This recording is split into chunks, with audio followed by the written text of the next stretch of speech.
Okay, welcome back, guys. It's Dr. John again. It's Friday afternoon, and I'm coming to you, and I am, again, our message is health, hope, and healing. As we practice all week long, I am constantly being in really good discussions with a lot of you guys that come in here, but also it causes me to think and reflect on things. And so there's a couple things I want to talk about today.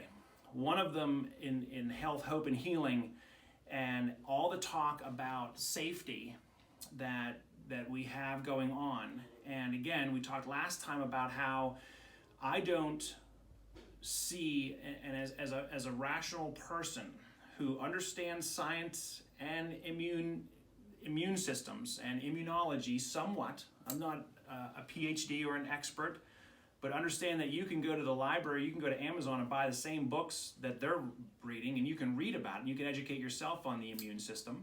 There are a lot of good videos out there. We talked about what your new normal is. We talked about how we don't want a new vaccine for every problem, especially to sell more of our personal freedom for something where 99% of people are going to be fine from it anyway. So we've talked about all that. What I'm inviting you to do this week with me is to literally, this is not a Band-Aid, but I figured it would show up on my skin here. I want you to rip off the Band-Aid.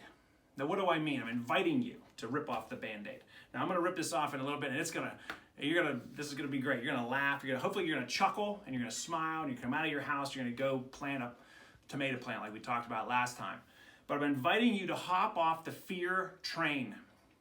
So when we say we want to rip off the Band-Aid, it's better to just rip it off versus like slowly take off the Band-Aid, right? You just rip it off. We need to rip off the Band-Aid in a lot of different ways. So follow me on the analogy. The whole mask thing, totally unscientific, hasn't been proven that it actually even works. Rip off the Band-Aid. Social distancing, we haven't been shown statistically that it actually is that effective. Okay, but we're still doing it. But this goes back to, what does your new normal look like? Never touching people again, always being apart, driving in golf carts with plexiglass down the middle because the viruses can't figure out how to go around this way or around that way or around that way. What are we selling here? What are we giving up? How many pages of our life do we want to rip out and throw away? We talked about it last time. I talked to people this week about how they're doing communion at their church, celebrating the Lord's Supper, etc. What does your new normal look like? We talked about anxiety. Guys, there's no such thing as safe.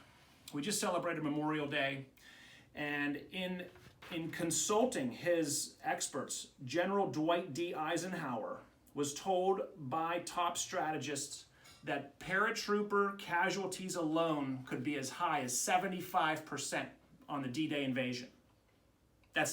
And we know the stories of Omaha and Utah and all these different beaches, and we've seen Saving Private Ryan, and we knew that those people, as soon as the doors were going to go down in the landing craft, the machine guns were just shredding our young soldiers and sailors to pieces. My brother served in the 82nd Airborne, and they heard the stories, and we know John Wayne was our favorite 82nd Airborne guy, right? We've seen the movies, but that was the knowledge going into D-Day, prior to the D-Day invasion, that we could lose 75%.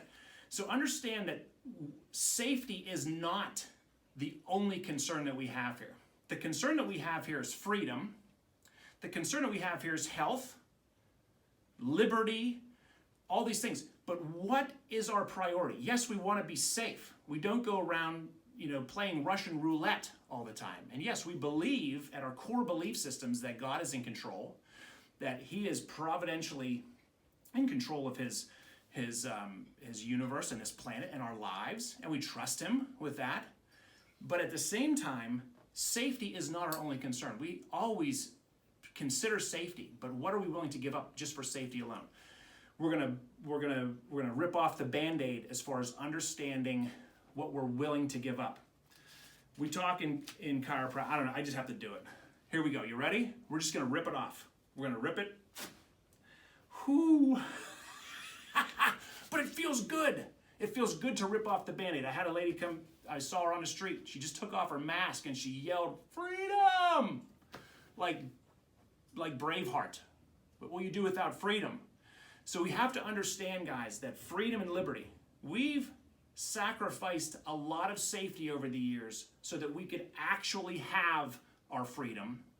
Yes, we want to protect the most vulnerable, but what are the 99% going to give up? You have to think about this stuff.